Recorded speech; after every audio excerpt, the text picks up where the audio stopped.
In today's video, we're going to be talking about my wedding filmmaking gear that I've assembled over the past few years.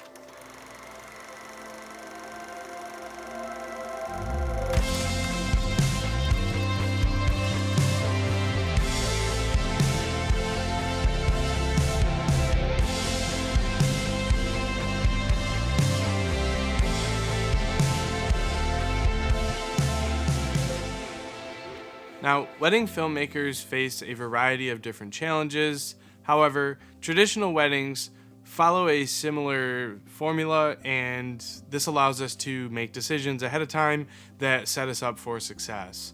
Now, the first thing to consider is the different lighting conditions we'll be shooting in. Wedding filmmakers have to shoot in conditions such as midday or at night with very little light, so we need a camera that can handle both of those conditions. The second thing to consider is the overall usability of the camera. So we want to make sure that we're picking a camera that, can help us shoot the content we need to shoot and doesn't hinder us. One of the things that I look for is good autofocus. Now, a few years ago, autofocus was pretty controversial, but personally, I use Sony, and I think that the autofocus is exceptional on these cameras, and I've never really had any issues with it. I decided to go with Sony because Sony offers some of the best recording formats, especially considering in full frame and at their set price range. So you get really good value with Sony, and other camera companies aren't really quite as competitive as they are, especially when considering the price and the full frame aspect. Another thing that I like about Sony is they've updated their color science in the latest cameras, and they also allow you to shoot in log, which most other cameras like Fuji, Lumix, and Canon do too, but I do like Sony's log profiles, and I think that they match my style pretty good. So ultimately, in my kit, I have an A7 IV, which is my A cam, I have an A7 III, which is my B cam, and I have an A6400, which is sort of my safety shot that I just kind of set up, and that way I'll always have at least something to cut back to. Now, let's move on to glass. There's a lot of things that go into making a great wedding film. There's just so many different aspects and so many different ways to make it, but there are a few things that make a bad wedding film. One of those things that I see a lot is not using a variety of focal lengths, particularly shooting too wide. I see this a lot. People just use wide shots only, and it's just not really good cinematography. With that being said, we also have to consider the logistics of a wedding day. We're often shooting a run and gun style film, so there's really not a lot of time to be putting different lenses on, which is why I tend to shoot with a zoom lens. If you're unsure the difference between a zoom lens and a prime lens, I plan on writing a blog post, and if this is out by this time, you can go ahead and find the link up here. Also probably shoot a video with that as well. But the key difference is a prime lens has a fixed focal length and a zoom lens has a variable focal length that changes. Now, you might ask yourself, why would you want a fixed focal length as opposed to a variable focal length? Well, classically, fixed focal length lenses or prime lenses tend to be sharper and they have a wider aperture, so that would give them better low light performance and result in a overall sharper image quality. But for me personally, I think that the benefits from having a sharper lens and a wider aperture and better low light performance does not outweigh the inconvenience of having to switch lenses. Also, these days, zoom lenses are extremely sharp and pretty good in terms of the aperture. So in my kit, I have a 20mm Tamron Prime. That goes on my safety camera, and that just captures a wide of the whole ceremony. I have a 28 to 75mm Tamron f2.8. That is my workhorse. I pretty much use that to shoot on my A cam all day. This allows me to get nice wide establishing shots, but also really tight detail shots as well too. And then I also have a Tamron 70 to 180, and that is my lens that I use to get really tight shots, particularly during the ceremony on my B cam. So that's what I use in terms of glass. The next major thing to consider is the camera support.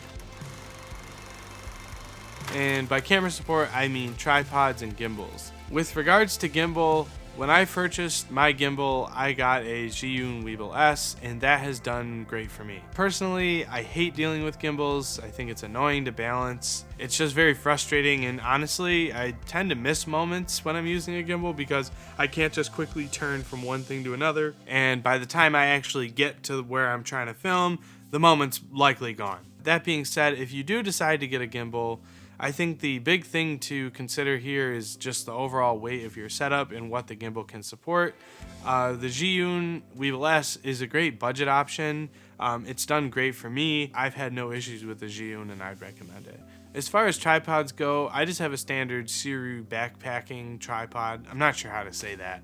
And then I've got a Joby ball head on there. I do also want to grab a fluid head at some point, but you don't necessarily need this. Right now, I really just use my tripod as a B camera, and I set it, and I generally set it a little wider and shoot in 4K, that way I can punch in. And then I also got a Manfrotto tripod. So that does it for the camera support.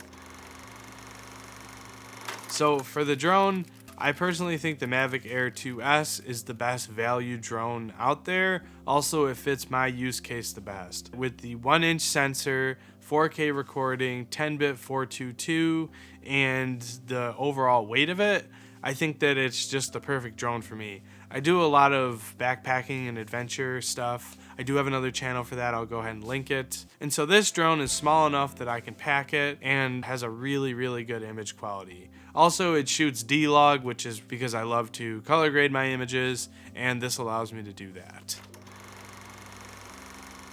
Now finally, this brings me to the audio portion of my kit. Now, audio is its own entire entity, and there's a ton to know about it, and I really don't want to spend a ton talking about it in this video because it is a really in-depth topic. So we'll keep this short. Now, audio is arguably one of the most important parts of a wedding film. It really helps tell the story, and having good clean audio is super important and really helps you stand out from the crowd. There's really two key moments that you need to capture audio. One is during the ceremony, and two is during the speeches. During the ceremony, it's important to have a source of audio that's concealed well, so that's why a lot of videographers choose to go with lavalier mics that clip onto your shirt. With regards to the speeches, the best practice generally to grab audio signal out of the microphone from the DJ's system, because generally the speakers do hold a microphone. Now with that, I would warn you, never touch anybody else's equipment. Always ask a DJ before you just plug into their stuff. With regards to lav mics, I'm currently rocking the Rode Wireless Go 2s, and I absolutely love it because I can hear what I'm recording while I'm recording it, and this just helps me know that I'm getting a good recording, especially when conditions could be challenging. Other good options are the Tascam's DR10Ls. I used to use those for a while, but I decided that I wanted to update with the wireless technology, and that way I can monitor live. With regards to the recorders out of a DJ system, you're going to want something with XLR or 1/4 inch, and worst case scenario, you may need RCA. I would definitely be prepared with all of those options. A good option in what I use is the Tascam DR60D. I got this secondhand from a friend who's had it forever, and it works really good for me, and I've never really had any issues with it. But if you're just in the market now, I would definitely recommend looking at the Zoom F3. It's a 32-bit float audio recorder, and I'll go ahead and link it below. But 32-bit float is great because you don't have to actually really set levels. It's basically like raw audio recording. Now, originally I wasn't planning on talking about this stuff, but I do think it's important to talk about a few different items that you should also have. One of those things is ND filters. ND filters allow you to block out light, and in midday conditions basically allows you to keep a lower aperture, or technically a wider aperture, and that way you get that good depth of field even though you may be in bright sunlight. Now we should talk about lighting. I do think it's important to bring some lighting to light the reception in the event that you need to do so. Most of the time the receptions get extremely dark, and our cameras just don't really do that well unless you're shooting with the A7S III, and even still I think it just looks better to add in your own light because you can really control and shape how it looks.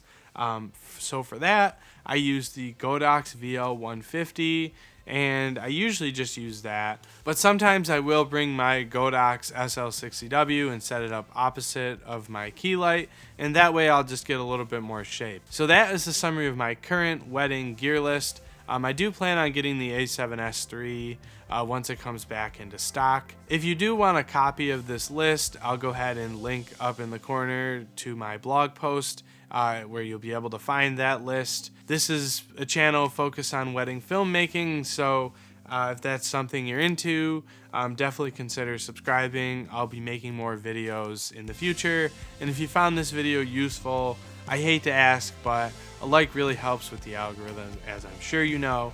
And so with that, I hope you have a good rest of your day.